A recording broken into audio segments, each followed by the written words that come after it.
Martin in Ocala with drinking coffee. U.S. Open 2006. There you go. And then where was that? I don't know. I just Okay. found it. There's a whole bunch of coffee mugs that I found that Dad. Yeah.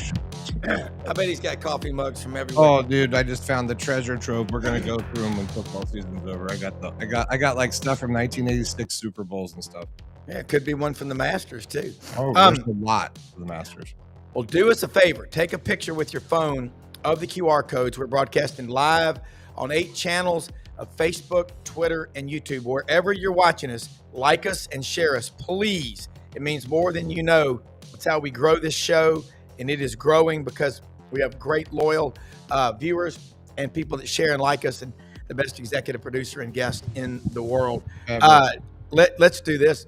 Jordan Davis Hill, 247 Sports covers Georgia, is batting in the leadoff position, followed up by another great one that we have, Chris Lee, Southeastern 16 in Nashville. What's going on with Vandy? Can Diego Pavia win the Heisman? If he doesn't win it, it's going to be Mendoza, but it's a cool story either way. Also, Rodney Orr is going to try to make this phone work. We're going to hopefully it'll work out. I said Brenden will walk you through it. And also, Yancy Porter Rebel Yell Hotline. Man, is Ole Miss raising some money since Lane Kiffin left for NIL. Y'all they've done is just get people more excited. So we'll cover it all today. Who got left out in the playoffs? Well, we know Notre Dame. I don't think what they're doing is smart at all. Do it like Georgia did, and let's bring in Jordan Davis Hill. Jordan, congratulations to the Dogs. That's your team. I know you're a journalist, not a fan, and you cover that team. But, you know, I think about the way Georgia reacted and Florida State did after the 23 season. Georgia's undefeated, back-to-back national champions, undefeated in the regular season, loses in the SEC championship game to Alabama, and they're bounced out. Florida State is 13-0. They don't get in because Jordan Travis got hurt in the UNA game.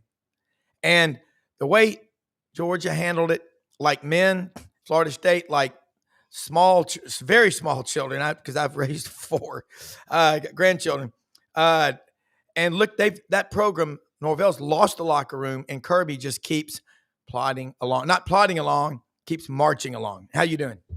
Doing great. Appreciate you guys having me on. And yeah, we didn't think it could get worse than what happened with Florida State, but then congratulations, Notre Dame. You set a new low. At least Florida State showed up and played the game. There was, a quarter of the roster. But, I mean, I think you're right, Rob. I mean, that was the beginning of the end for Florida State. I mean, they just could not keep that roster together.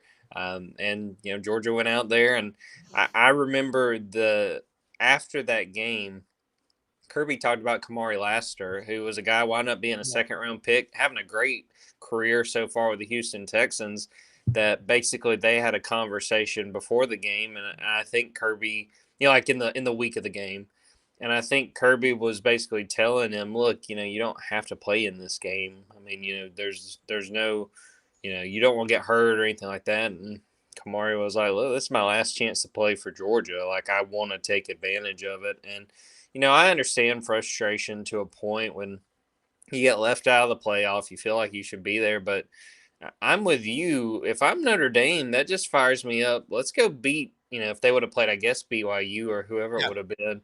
BYU. Let's go beat them by 4 touchdowns. Let's make the committee look stupid and say, oh, you left out a team that not only could have hung in the playoff, we could have made a run. We could have had a chance to win a championship. I understand it's hard to keep everybody on board, but again, Georgia deserves a ton of credit. I mean, they get guys to stay balled in, and I think that, that Orange Bowl was a prime example, and I think it's a big reason why they are just so consistent year after year after year. Well, you'll see it with kids, mommy ball and daddy ball. You got a football team with a bunch of 3rd and 4th graders. If you're spending all the time on the Elite 11, not developing the 2s and the 3s, you have no future. And that's the same thing. I love Notre Dame. I'm Scotch-Irish Catholic, man. And Pete Cordelli was on yesterday. He coached there. He loves Notre Dame. It's not smart. I've got a lot of respect for Marcus Freeman. I mean, I know who his agent is. I know him. I'm trying to get him on the show. He's also the agent for John Sumrall. I believe Alex Golish. There are other agents besides Jimmy Sexton. But you know what I love about Kirby Smart? The guy has never, to me, I don't know him. You do.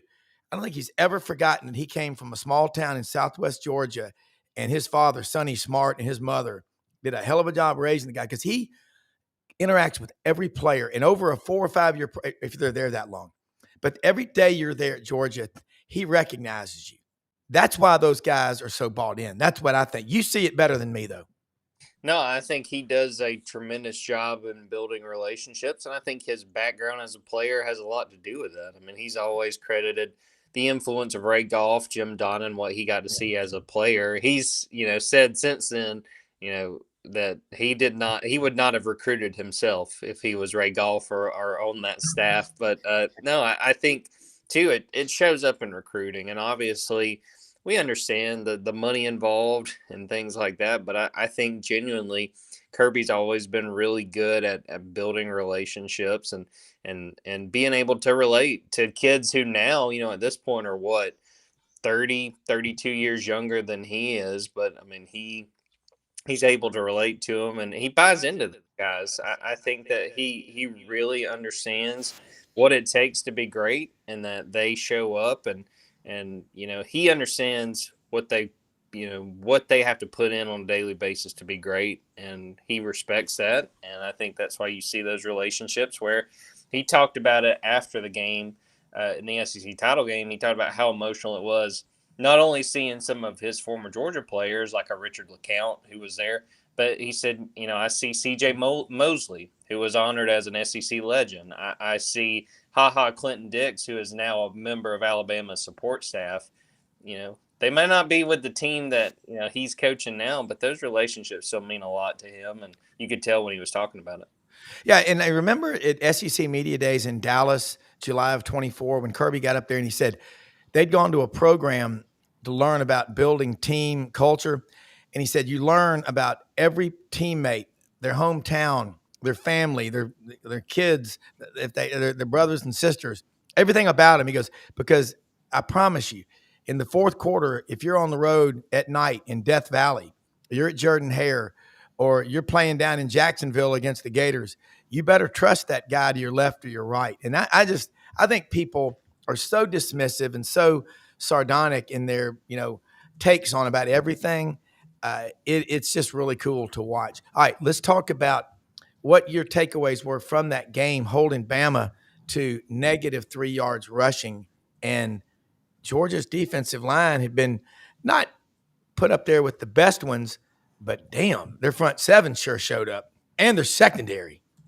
Yeah, I mean, the biggest thing, the defense all year has done a good job of stopping the run, but you saw, again, they played really well in that perspective, but also they did a much better job of pressuring Ty Simpson. They sacked him 3 times, and even just the pressure, even when they did not get home, Ty Simpson was never comfortable on Saturday. I think that showed.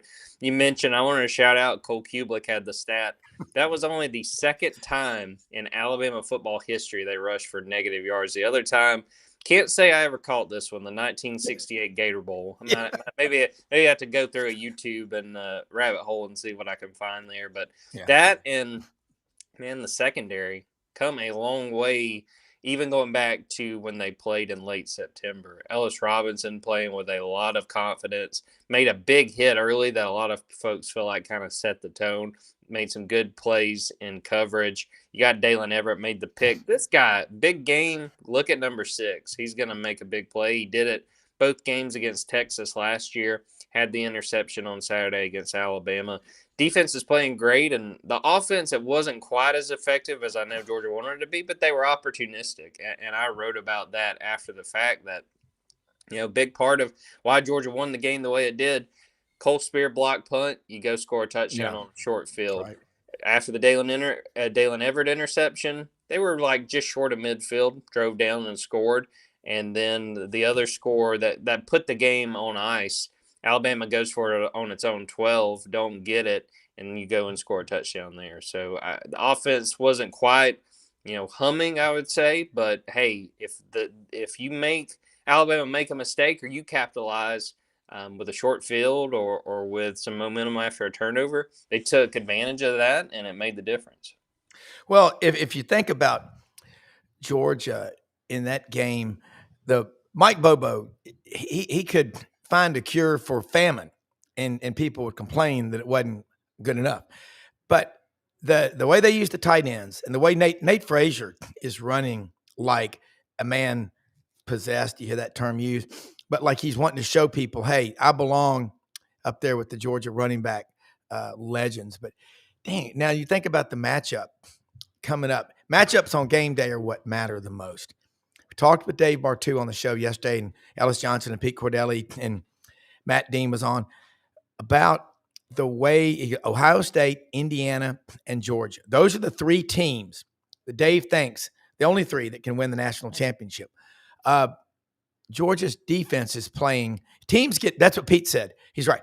They don't allow for teams to get better, and they do. You're so much better, Georgia is now, the last 5 games compared to the first 7, aren't they? 100%. And I think it's mostly that defense. And I think it's a product of a young defense growing up. And you've had guys like Gabe Harris, who's all of a sudden become one of the most consistent pass rushers. You've had Ellis Robinson, who, early on it was kind of like, man, this was a 5-star guy that Georgia signed in the 24 class, didn't play a ton as a true freshman. And even early this year, it was sort of like, I don't know if this guy can do this. And credit to him, he kept fighting and kept, playing through it. And I'd even say guys we haven't seen as much. Rayshawn Dinkins started at the star position, that nickelback position against Alabama because Jonell Aguero was hurt. And he played fantastic. I don't think that's the last you've seen of him. Ja'Cory Thomas probably had his best game, and he's a senior, but he's a guy that's just not played a ton. He's had to play in place of Kyron Jones, who hurt his foot. He had a sack on Saturday. He had a really strong game. I just think you got a defense with a lot of confidence. I thought it was interesting.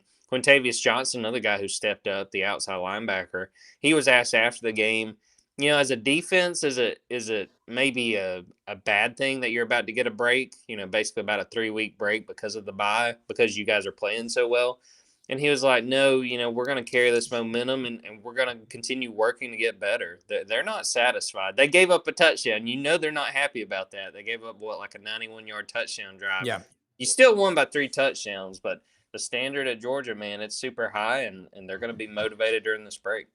Yeah, you're right. And the momentum part, I always compare it to baseball. You're hot, but Georgia's smart. Kirby will have those guys on a routine to simulate games. And as far as practices go, does Georgia do a lot of hitting in practice, a lot of really physical contact? Because it seems because they're a physical team, they have to be.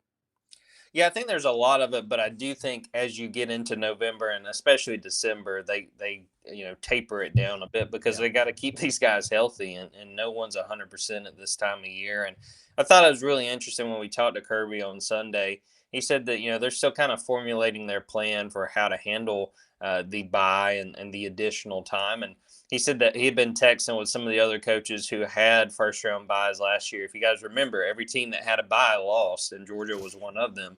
Now, he said he was texting coaches who had a bye. I think that probably means he's texting Dan Lanning, his former assistant. Maybe there's some other conversations with some of those other coaches, but I think they want to be really smart about how they use this time and striking the balance and getting healthy versus just sitting around and twiddling their thumbs. And I think he's got enough experience. I would trust whatever plan Kirby comes up with. There will be a lot of thought put into it, I can tell you that. Yeah, he's got a lot of mechanical engineer or finance, or I think he's a business major at Georgia, because I think he and his wife have both endowed chairs to the Terry College of Business. And that, as Chuck Oliver says, that ain't nothing. That's a big deal. Those are minimum 600 apiece. All right, last question. The matchup. You're playing the winner of Tulane and Ole Miss. Doesn't matter who you play. It's the same thing, but that's in the Sugar Bowl. Man, what can you imagine? Whoever it is, that is going to be wild. Yeah, I think it makes for a fun setup, whether it's Ole Miss and all the folks from Mississippi coming down to New Orleans, or if you got the hometown team with Tulane. Now, I know who I think is more likely to be there, and that would be the Rebels. But if it is Ole Miss, I really want to watch Georgia's secondary because they struggled in that first game. I think it was 5 straight touchdown drives by Ole Miss. And then Georgia got some stops late and were able to hold on and win that thing 43-35. Now, there's no Lane Kiffin this time around. Mm-hmm. But I honestly think that isn't the worst thing. I think this Ole Miss team, and we'll get a better sense of this in the Tulane game. But I think they're going to be motivated. I think that the players are going to say, look, Lane Kiffin wasn't the one throwing those touchdown passes. Yep. Lane Kiffin wasn't the one making those tackles. Now, Lane deserves a lot of credit, but I think there's going to be a motivated Ole Miss team that says, look, you guys are counting us out, but, man, we still got all our players. We've got everybody going. And I've just seen a few clips of Pete Golding, but I've been impressed just what little I've gotten to hear from him. I don't know if it's going to work out, but I like sort of his attitude, his approach to this. And I can tell you one thing, Georgia ain't going to take it for granted. Even if they've already beaten Ole Miss once, they're going to be ready. But like I said, I'll be watching the secondary, see how they play. And they're able to shut down that passing game a little bit easier than they did a few months ago. Yeah, I mean, compare and contrast the Orphan Brigade at Ole Miss, coachless. Well, I mean, Pete Golding, Joe Judge be there, but and then John Summerall. The Florida-Georgia rivalry just got a serious upgrade. That's the guy that was always my number one target, but hey, things don't always work out. He's going to be the Gators coach. I think they're going to love him. All right, let people know how they can follow you. You always put out great work, and you got a great Junkyard Dog podcast. Paul Wickenheiser, the Burgermeister, watching out in Reno, Nevada, gets up early just to watch Jordan Davis Hill. So say hello to the Burgermeister, and we'll see you again next week. I appreciate that. I hope he's got other things going on. I'd feel bad if I was the only thing he was getting up for, but I appreciate the support. Job. Yes. But dogs247.com on Twitter, at Jordan Davis Hill on Twitter, dogs247. I got the Junkyard Dogcast podcast. If anyone didn't listen, go check out our episode from Thursday. We did a signing day show. We had 10 guys from Georgia's 2026 signing class pop on for 5-10 minutes and tell us their story, tell us about becoming Bulldogs and what they were excited about. We enjoy doing that. We've done that. That's the second straight year we've had that episode, but fun time as always, and I appreciate you guys having me on and looking forward to getting this playoff underway. Oh, yeah, it's going to be fun talking to you. We'll see you next Tuesday. All right, appreciate you guys. You bet. All right, Chris Lee, Southeastern 16, is hopping in right now. Said he's got an email glitch at the moment. But what listening to Jordan, it is, and Pete Cordelli yesterday, teams get better, Brenden, throughout the season. And real quick, before Chris comes on, your takeaways from watching John Summerall on the sidelines, in the American Championship Friday night. I try to tell people, I mean, I've been watching him for several years. He's really doing a lot of coaching during the games. He's in control. I've been watching him for a while too. And now that he's the new HBC for Florida, I've certainly been watching a lot closer and clipping some stuff, especially from his press conferences and post game and stuff. He's just an impressive old school football guy. But what I like about him is he's got a very new school feel. Because if you listen to some of his, and I've listened to quite a few press conferences, and so I think you really get a chance to get to know the coach. He obviously knocked it out of the park. But if you look, interestingly enough, when he started in Tulane and he walked up to the podium, so I was contrasting his first presser at Florida and his first presser in Tulane. And it was interesting to see, the contrast of the personality, which was exactly the same, but he's all about, speaking things into manifesting things into reality, right? And he says, right here, I say, and I'm paraphrasing, but I say he's sat up there. He says, I says right now that Tulane will go to the college football playoffs and they will win the college football playoffs. He says, I'm speaking this into reality right here and right now. And I just love that because that's kind of how I live my life. So he speaks to me personally, and I enjoy that he, thinks cerebrally, if that's a word, today. Not enough coffee, but, he thinks, he's a thinking coach. And if you played sport, and we'll bring in Chris Lee from all over the place. I'm sure he's been a busy boy these days. Chris, welcome. And I'll finish off with saying I just think he's a special coach because he thinks about the mind. And he's conscious of how his players are thinking. So he's a thinking coach, but he's also very old school, and he's just you know he's going to be successful. So Florida, I think, is the winner in this little coaching carousel by default. So, Chris, welcome to the program. Hey, good morning. Hey, man, and John Summerall, don't tell people who they got to hire. Let them hire who they want to hire. He could have been at Auburn and he's at Florida, but you know what? I think Chris, you got a special one in Chris, in Clark Lee. I just when I met him and talked to him when he's the Touchdown Club a few weeks ago in Memphis, you just want to pull for this guy because he wasn't a great player. I mean, look at his route to get to Vanderbilt and the way how mature he is. And he's not going to be disrespectful to Notre Dame. That's where he was when he came to Vanderbilt. But hey, we weren't good enough. We didn't do enough. Those players want to play football. Stowers, Pavia. I know you've had a lot of frustration covering Vandy, and now you've hung in there. You never wavered. You got frustrated, but how much fun is it covering this team? And then how big a deal, how many screams and hollers were there when Jared Curtis flipped from Georgia to Vanderbilt? That just doesn't happen very often at Vanderbilt.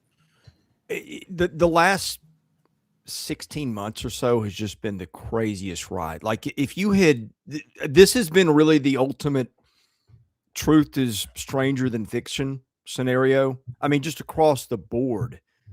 Because, and I think I've said this on your show before, but I very specifically remember Paul Feinbaum, July or August of 24, saying as Vanderbilt won its last game, a conference game as a member of the SEC. I thought at the time it was a scary, but not completely off the radar of probability question. And look at them now. I mean, a lot of people think they got screwed for the playoff. I don't know if screwed is the right word. I probably would have had them in. But other teams had cases too. There were some things they maybe didn't do not through any fault of their own, but the schedule didn't end up being as tough as we thought. Not that it wasn't tough. Yeah. But, I mean, having a guy in New York this Saturday who could win the Heisman, and then maybe more improbable than all that was flipping Jared Curtis from Georgia. It's been unbelievable to watch. Yeah. Well, you look at Vanderbilt, Texas was right there on the edge with them. So was Alabama. We lost to Alabama 30-14 on the road, and then 34-31 at Texas. I don't know, the optics of being down 34-10, and then all of a sudden it's 34-31, whatever. But yeah, I'd have put them in, but they're not playing the victim role. Yeah. Well, nobody talked about Texas losing 35-10 to Georgia for whatever reason. And at Florida. But yeah, I mean, and I thought, look, there's a lot to be said for having an adult in the room as your coach. Yeah. Not everybody can say that, but I thought the way that Clark Lee handled that press conference and I was in the room for it was terrific. I mean, look, I get that you're not where you want to be. I get that people don't really look at bowl games with anything close to the reverence they used to. But you got a chance to win 11 games. It's something the program's never done. I'm not sure they've won 10 if you include postseason. I'd have to look that up. No. And you're playing I think, first of all, people just want to see you play football. Like, isn't that why we watch games, for entertainment? You're getting to see the last game of the greatest player in the history of the program, and you're getting to see them go up against one of the best defenses in the country. And I mean, when I saw that matchup, I know everybody just kind of groaned. But I'm like, I was not one of these teams every year that has 15 guys opt out of a bowl game.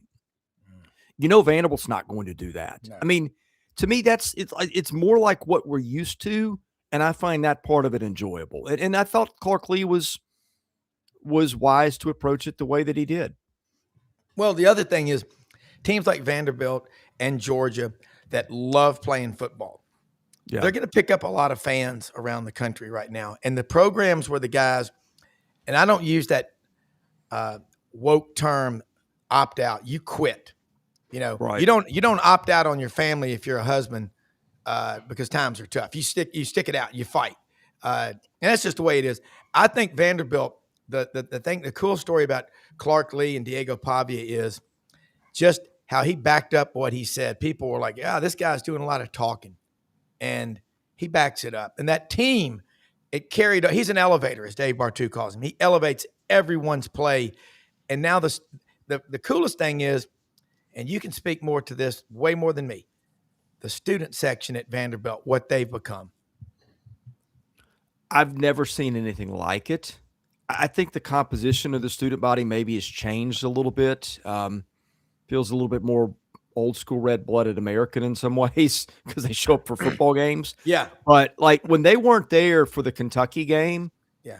it was noticeable. Like you saw a couple thousand empty seats up in the right corner. They have been there. They have been loud. Like Rob, I don't know when the last time you went to a game at Vanderbilt was. 2 years ago. You have it, well, okay, so they didn't have either end zone done at that point, right? Yeah, it was the Skinner box. Yeah. And last year started to change it a little bit, but now that they've got that other one finished, it's got more seats in it. I think it does more to keeping it. Like it is unrecognizable compared to what it used to be. And I don't mean just the physical part, but like there's actually, I'm not going to tell you it's Neyland Stadium or any of these places that are 100,000 when they get going. It's because it's not. But for what it was, it's like it's a different universe now than it was. Yeah, it is. How much does that has to do with the development of Nashville as a whole becoming, kind of a la the next Austin jump in the world? I don't mean to make them weird. Yeah. I like Nashville better than Austin, but how much of that is part of that, and including NIL. I always said when the smart kids get money and they figure this out, we're all screwed. I've said it for years and years and years because, this is what we're going to see. You got some of the smartest minds in the South, coming around there. You have some of the most, influential alumni around. You get a little bit of spark like you got at the beginning of the season, and then look at where you are now. Watch out, Vanderbilt. Yeah, I don't know how much of that translates to people in the stands. I don't know how many new fans they're making. I think they're making some, but I'm not telling you one way or the other that's right or that's wrong. But I will tell you, when you walk on the field before the game and you look up and you're 5 feet from Theo Vaughn, right, or Reese Witherspoon or right, Nate Bargatze, and there's there's more recruits on the field, for a game than I've ever seen, probably by a factor of 2 or 3. It is a very different feel. It is, and yeah, that's what I mean. The culture of Nashville kind of bleeding in here. Like people don't understand Theo. If you don't know who Theo Vaughn is, you're under a rock. Yeah, like seriously, like that. That is a huge thing for that to happen to getting recruits and all that stuff. Go ahead. Yeah, well, and if I can add one other thing, and we are all closer to the same age, but you go on the field and you see recruits taking photos with this random person over here or there, and I'll ask somebody half my age, hey, who is that? And it'll be some guy that everybody in their teens and 20s knows on YouTube. Like they've got that set of things too. That like I have no idea who this guy is, but he's a big deal. Yeah. Well, you know what?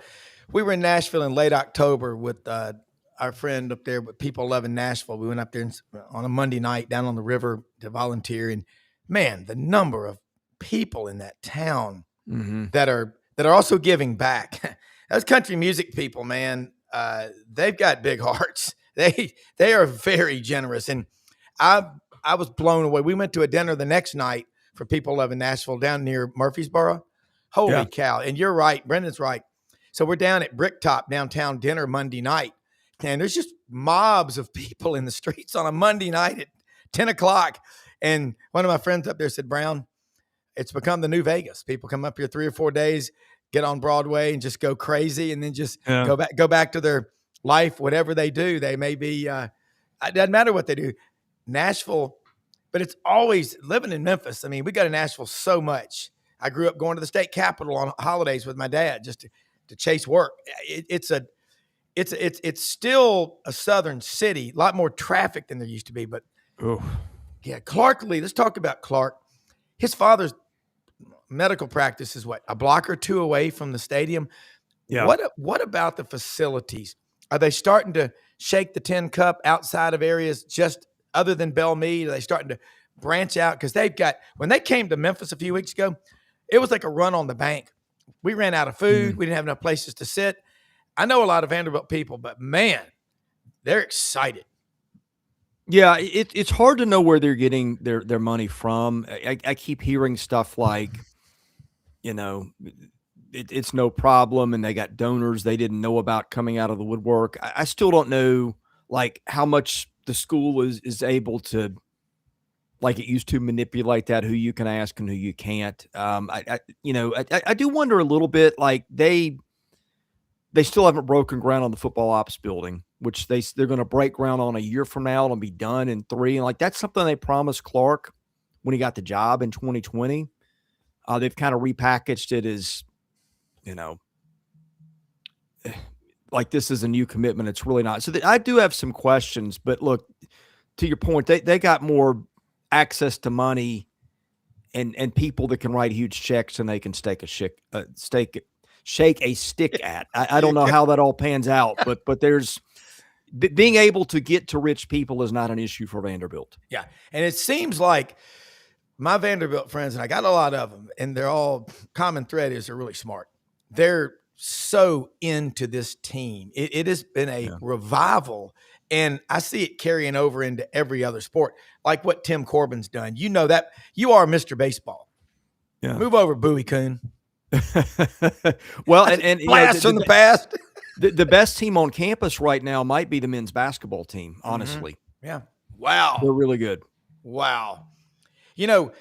Bryce Drew, when he was the coach, had the distinction, the lowly is a disgrace of having the only losing season at that time in the history of Memorial Gymnasium. I mean, socially, the place to be seen and to do business is Memorial Gymnasium, and then oddly configured basketball court, isn't it? Yeah, the weird thing right now, the atmosphere for football has been better than it's been at basketball. No, some of that is because like their home schedule has been garbage. The one good game they had was, Lipscomb, I wouldn't say it was a good game. It was it was a rival 5 minutes from campus game, but SMU, that was a good game, a team that could make the NCAA tournament, but that was 8:15 on a Wednesday night. And their schedule has been, Eastern Kentucky, Arkansas, Pine Bluff, that kind of team. Yeah. So the games, the better games are coming, and I'm interested to see what that looks like. So I think it's a little bit of a weird deal. I think that's going to pick up too, but it has been kind of wild to see that dynamic at this point. Yeah, and the Vanderbilt with Jared Curtis, that's certainly going to draw in other recruits, and then we'll see how they do in the portal. But going to the bowl game, Vanderbilt will take a lot of people. I'm so excited to hear a coach and players say, "Hey, man, we love playing football." Yeah, I mean that's what these kids trained for. Somehow, in all the the playoff talk, and now that we've introduced large sums of money to the players in ways that hasn't been there before, I think some of the joy just playing the game has been lost. I mean, we turn on football for entertainment to watch. Yeah. And that's the other thing about them, Rob, is they're not only good, they are wildly entertaining. Yeah. Like they're as fun as anybody in the country to watch. And I think in all the other sideshow that's the mess that is college football, just the joy of playing a game that is entertaining and compelling has kind of been lost, which they do. Yeah. Well, you see on TV, you hear fans calling in shows, if they don't win the championship, season's a disaster. Right. Well, you know what? I'd like to know what that particular person saying that does for a living. Yeah. See, you know, where do you rank on the totem pole, on the leaderboard in your office in sales? Are you 45th out of 46? I mean, there's a lot to be said. I know you got to go, but I'm with you, and I'm guilty of it sometimes, but God, we need to enjoy the games. It's like every time I go duck hunting, I want to limit out, but man, I have a lot of fun whether I do or not. It's kind of a win-win deal. So I'm glad you said that. This is always, but we don't appreciate things sometimes the way we should appreciate them. Like people will say, well, this guy's just an average NFL quarterback. Yeah. As if that's an insult. I'm like, okay, let's unpack that a minute. Yeah. There's billions of people in the world. Yeah. There's 2 to 3 quarterbacks on every team. You probably have 75 quarterbacks active in the NFL on any given Sunday, maybe 60. And 64, just to make an NFL roster. And so if you're an average quarterback in the NFL, that puts you on the top quarter of quarterbacks who are in the NFL. I don't know if it's all where you set your expectation. I think sometimes we forget like how much these kids went through and how good they are. We get all distracted by either you won it all or you didn't, and it's a success or a failure. But I mean, if you were talking about the 15th best heart surgeon in the world, you'd think that's pretty good. But for some reason with sports, we skew our perspective. Yeah. Well, it's like when we hire employees or interns, college student athletes. Yeah, there's just something about them. We get a lot of them. We would hire Duncan Williams from Rhodes College, and a lot of them were athletes. I mean, their work ethic was just exemplary. And I'll tell you what else too. You look at. I think about two funny stories. Babe Laufenberg, former backup quarterback, said, I was laying on the beach one time drinking beer Sunday afternoon. I got a call. Hey, we need to activate you to the NFL. John Sumrall, he had hurt himself. He had that spinal injury. I believe his football career was over. He said, I was down on the beach in Destin drinking beer. Got a call from Kentucky. Hey, do you want to come up here and be a GA? So if you're ever going through a slump in your life, head down to the Florida Panhandle, drink a road soda. You may get a good call, but I'm with you. We got to enjoy it, man. Put the fun back in it. Chris, you are awesome. Love having you on the show, and thank you more than you know for sharing your time. Let people know how they can follow you and all your great work, and let's do it again next week. Merry Christmas to you. Merry Christmas to you. We do baseball, football, basketball at Southeastern 16. We've interviewed about half the baseball coaches in the league, and about to interview one more, a guy you may have heard of, Browne O'Connor at Mississippi State. We're doing that in a couple of hours. Yeah. We've got you covered on basketball just about every day. We're doing a live football show here in an hour and a half. We've got predictions. And then, of course, at Vanderbilt, the Vandy 24/7 stuff, the website, and the podcast and the YouTube channel. If you search with Vandy 247, you will find all those things. Boom. Take care, man. Thanks. Thank you. All right. Indian Pass Pirate, man. He's right. It's really fun having Vanderbilt good at football. I mean, Nashville is just is a cool city, just like Oxford. I'm telling you, Yancy, I was over with a bunch of my Ole Miss friends watching the SEC championship game Saturday. They're all going to be down in Oxford for the Tulane game, along with at least 2.6 million people who are planning on going to Oxford. Is it going to surpass the Writers Festival and Double Decker in terms of crowd? How you doing, man? I'm doing great. How about you? Good. I'm doing better since you got on here. Rodney's going to try to join us. He's working through that Android. I don't know what the deal is with Androids in this show, but Brendan's trying to help him. But man, what a atmosphere it's going to be.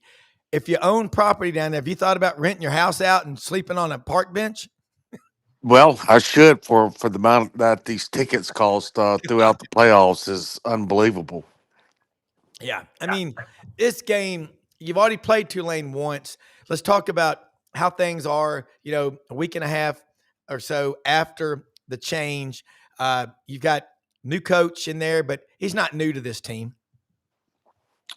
Yeah, they've got pretty much the band back together. All of the assistants are gonna coach through the playoffs that were there prior, before Lane's departure. So that kind of answered that question. And we'll see. Everybody's a little bit curious. How's it going to look without Lane calling the plays or being in the headset a lot of the time with the quarterback during the game? And that's really the only thing, the question mark left is just how will that offense look? Defense is going to be the same. I know that, but just trying to get the offense in rhythm before the competition really steps up the week after that against Georgia, or I guess the game after that against Georgia. All right, been some changes on the coaching staff. We had early signing date last week, which has just become a non-event now. But Ole Miss did pick up some talent. The portal under Lane Kiffin, nobody did it better than Ole Miss. So talk about the high school class and the portal class to come.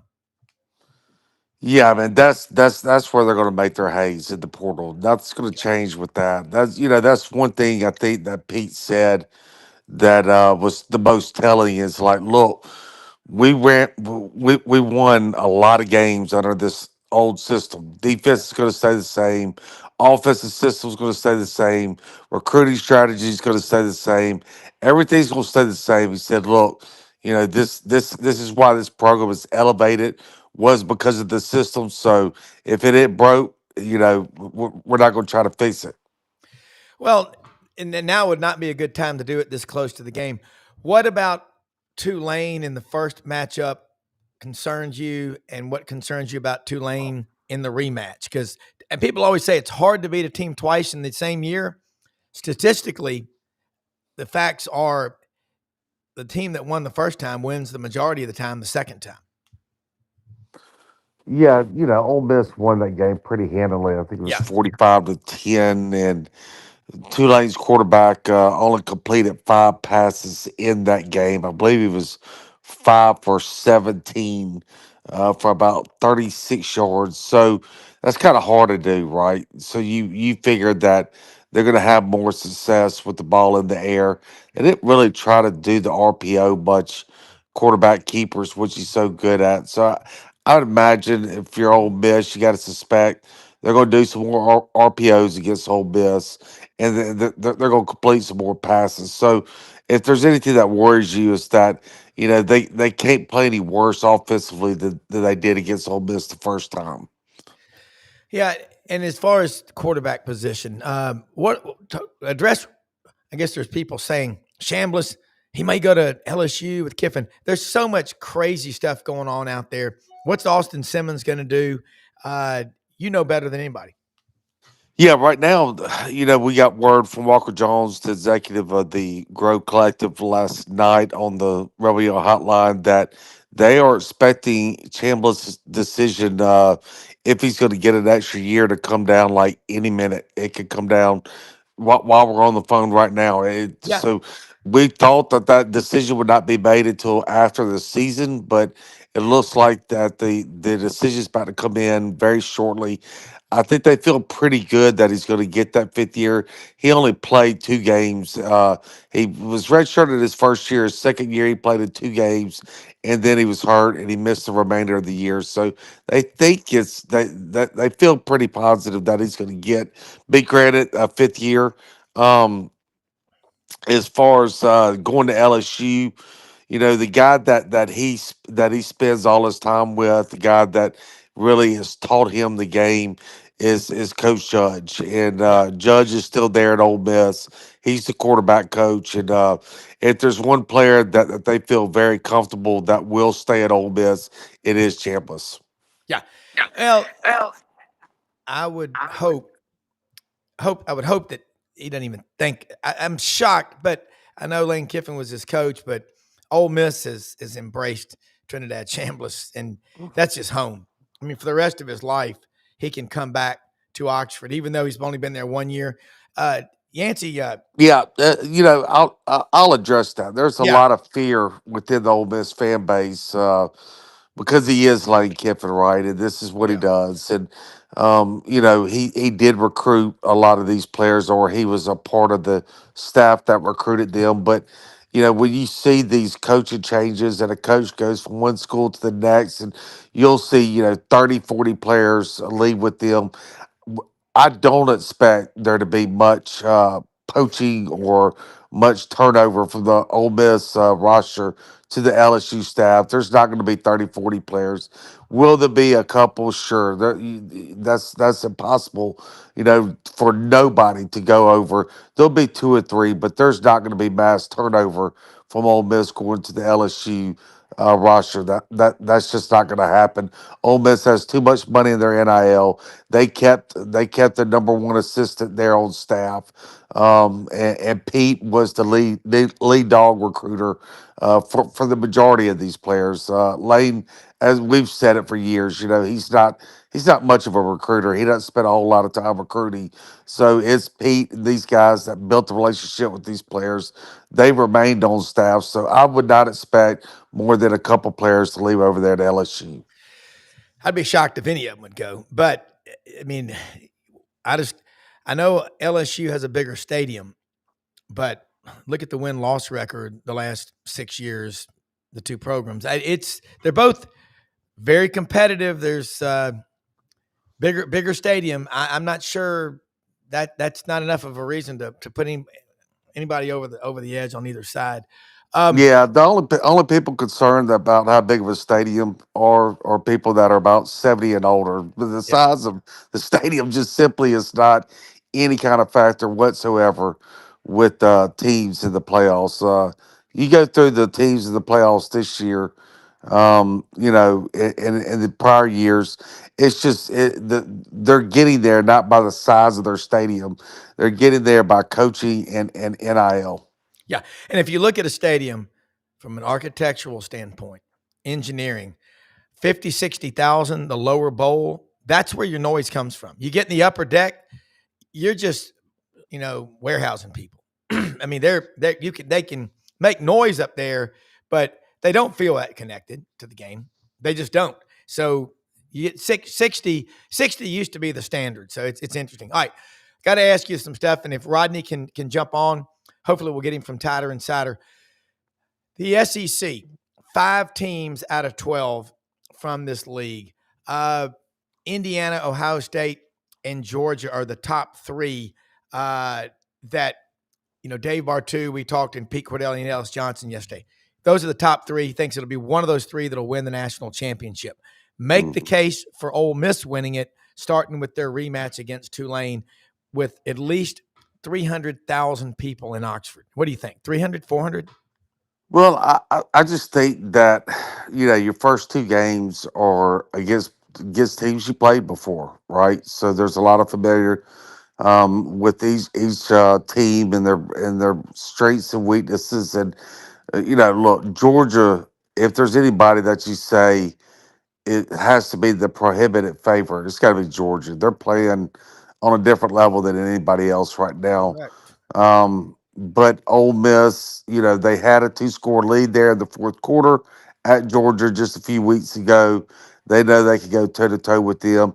If they could get by Georgia, then you got to feel like that they think that the tournament's theirs. So you got to get by Tulane first. Tulane is really just about getting a rhythm on offense again without Lane Kiffin. And so I like the way that it sets up for Ole Miss, where they kind of get, nothing against Tulane, but it's hard to imagine they lose that game. So you just get yourself on a rhythm offensively. Everybody knows that they can do it again without Lane calling, without him there on the sidelines, and then get some confidence offensively. Then if you can go over there and beat Georgia there in the Sugar Bowl on New Year's Day, then you feel like that they're extremely confident that they can win the next 2 games. Yeah. All right, let's start bouncing around some college football topics.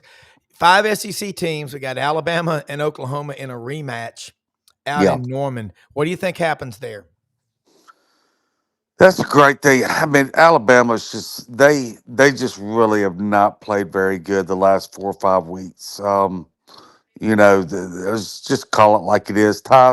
His Simpsons just hasn't been the same as he was the first half of the season. Yeah. The running game is just not there.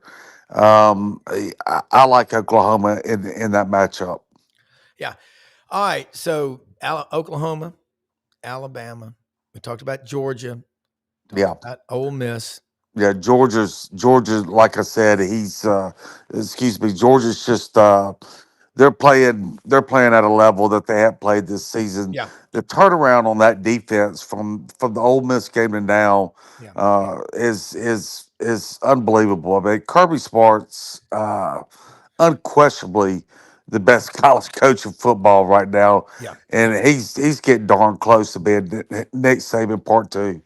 Yeah, I would agree with that. And you think about Texas A&M now.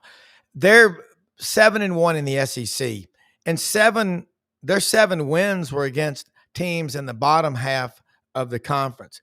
Does that mean anything? Yes and no, but you can still see how they're playing. I think Texas A&M is going to beat Miami. I really do. I think the home field crowd. I think they're going to wash the taste out of that Texas loss. I know it's real trendy. I'm seeing a lot of picks with Miami right now, but I really do like Texas A&M to beat Miami. I think they're going to start swaying in the second quarter, playing the Aggie battle hymn. I mean, I do. I think that that they're going to win that game going away because they're going to get tired of hearing people say they didn't beat anybody. See, that's why I threw that out there. Does it mean anything or does it mean everything? So I like your take on that. All right, so now Diego Pavia. Yeah. To me, growing up as a kid like you, the Heisman Trophy, there was a lot of suspense in the build up to it. I mean, I will never forget as a little kid when on a Thursday night, halftime of the Georgia game, John Ott and his buddy from the Downtown Athletic Club came in on TV and they said, the Heisman Trophy winner, we have one name here, and they took an envelope and they opened it up, and ripped it open and said, the winner is Pat Sullivan, Auburn. I'm like, no, it's spelled with an A. It's Auburn. It's not Auburn. But anyway, that was a big deal back then. And Ed Marinero from Cornell, they tried to push him. And ironically, in 1985, when Bo Jackson won the Heisman, there was also another guy, a two-way player. Remember Gordy Lockbaum from Holy Cross? Gordy Lockbaum. And Chuck Long, the quarterback from Wheaton, Illinois, who was the quarterback at Iowa.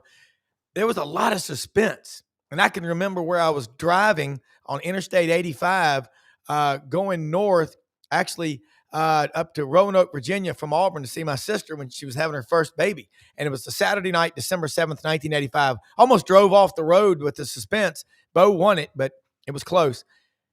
This one is about like that. I think it's that close, Yancy. Are you going to New York? You should be there. No, I'm not. I'm not. But Do you have a vote? I think no, I do not have a vote. You should have a vote. That's I think Indiana's quarterback, the way that he made a couple really big time throws there against Ohio State and won a massive victory for them. I think Diego's the best player in college football. I think he's the most deserving. But I edge that Indiana's quarterback is going to win it. But I think Vandy's quarterback is really was the best player in college football this year. You look at what he did. I mean, what a shame they're not in the playoffs. And no disrespect against Tulane and James Madison, but neither team has any business in the playoffs. And we story they would have been in these playoffs. The true Cinderella. I just man, I hate it. I really do. The way that they made the rules in place to make sure that you get, a smaller school in there. If a smaller school is one of the 12 best teams, then you most definitely allow them in the playoffs. But why you aren't selected the 12 best teams is beyond absurdity to me. It's just ridiculous. And so now we got Vanderbilt, which would have been truly probably the story of the playoffs, and Diego, and it's just a shame. Well, it is frustrating. I like straight seating. I don't like set asides, quotas, any of that crap. Okay, No. let the free market work it out. Okay, don't check the box. Oh yeah, look, we got a team from this weird conference or whatever. They're just put the best teams out there and let them fight it out. Alpha male culture always wins. Betas lose. And it's frustrating. But yeah, you're right. Vanderbilt would draw a lot of eyes. I think Ole Miss is a great story. And I mean, who would have taken a bet that James Madison and Tulane would make the college football playoff before, say, Florida does or Auburn does? Yeah. I mean, it's a weird time we're living in. Weird. It is. You shouldn't have games where there's 2-3 touchdown spreads. Yeah. That lets you know that it's not the wrong team was in the playoffs. Yeah. And Lane made a great point weeks ago, months ago actually. He said, let Vegas select the playoffs. They're the only truth serum in the media. Let them select it. Let them go by the odds maker of the games on a neutral field, and that's who should be in there. See that 1 through 12. There shouldn't be any automatics, qualifiers. Just should be the 12 best teams. The first, and this thing with Notre Dame, getting in automatically if they're a top 12 team, again, horrible idea. If you're going to do that, you got to do that for everybody. Yeah. Why are we making an exclusion for one school out of the 130 plus teams? Everybody would love to have that. If I'm one of the top 12 teams, that I automatically get in. I mean, that's the way it should be, and that's the reason it's ridiculous that it's not this way. And I understand why Notre Dame would want that, but why doesn't everybody get that? It makes no sense. Well, I just think about Vegas determining the CFP. They could do the show live from the floor of a casino, like I think of Don Rickles or De Niro in the casino or something like that, or Goodfellas picking the teams. But you're right. They're the truth brokers. Dave Bartu, who's on our show every week, College Football Matrix, is putting together a top 25 that's ranked kind of like that. And it's going to be a big part of our show next year in football season. I think you're exactly right. Look, Yancy, Rebel Yell Hotline, catch him Monday nights, 6 p.m. Central, Sports 56 WHBQ, Chuck Rounsville, Ole Miss Spirit, Harry Harrison, Gary Darby, Gordon Ford, all of them rebels to the core, but also just really good people. Yancy, thank you more than you know for sharing your time with us. We'll get Rodney back on, the dynamic duo, as soon as we can figure out this phone thing. But I'm going to beat you to it. You have a blessed day because you always bless us with your presence. You and your readers, God bless you. Take care. Thank you. Thank you. All right, let's say something real quick. Sponsors, man, we love them. Landers Ford, Memphis.com, Poplar and Houston Levy. Look, you see it over my shoulder right there. $500 off for SEC Sidelines audience members. Hey, it's a big deal. Go out there and shop. Support our sponsors so they'll stay with us. And if you want to be a sponsor and you'll stay with us, we'll send business your way. If you want to be a sponsor, let us know. Text us, 901-606-1929. Let us know if you're interested in being a sponsor. We will get you business. Landers Ford Service Department open 7 a.m., 7 p.m., Monday through Saturday. Closed on Sundays. Always on Sundays, they're closed. Okay, huge inventory of Expeditions, Explorers, Ford Escapes, F-150s, 250s, industrial, commercial trucks, those King Ranches. I'm going to tell you what, these Broncos. Ladies, if you're looking for a great Christmas gift for your wife or your girlfriend, hey, Robin Egg Blue, four-door Ford Bronco with the off-road package. It's awesome. My wife said, I want one of those because you won't want to drive it because it's a girl color. But they got them. They got everything. Hey, lights out gummies, hempforpros.com. I took one last night, fell asleep in about 30 minutes. I was just so relaxed. I wake up, no sleep hangover, aches and pains. They've got the roll-on. They've got the lotion. They work, made from hemp. They got chill gummies and the energy gummies. They really work. They give you focus. I love them. Hempforpros.com. Use the promo code SIDELINES. But when you get on there, they got another promo code that'll get you even more off through the Christmas holidays. HewlettandDunn.com, located on the historic square in Collierville, Tennessee. Golly, they've got boots, Barber, everything, sweaters, jackets, clothing. Barber now makes boots, and man, they look great. I'm telling you right now, get out there to Hewlett and Dunn on the square. These are the new Barber boots that they've got. They are good looking. And they've got them. Charles Hall, his wife, Laura, Raven Carpenter, J.M. Huffman, Lydia. They're there open every day of the week right now through Christmas. That is including Sundays 1 to 5. And Rumble Boxing Gym, Union and McLean. How you fight is how you live. I say it every day because I mean it. Most often we see the face of Christ in the least among us. Go out there and find ways to help people. Say hi to people. That may be the only person that talks to them all day long. Thank you for watching this show. We'll see you tonight on The Lowdown with Lauren Meadows right here on this channel. For executive producer Brenden Martin, have a great day, everybody. He's the best in the world.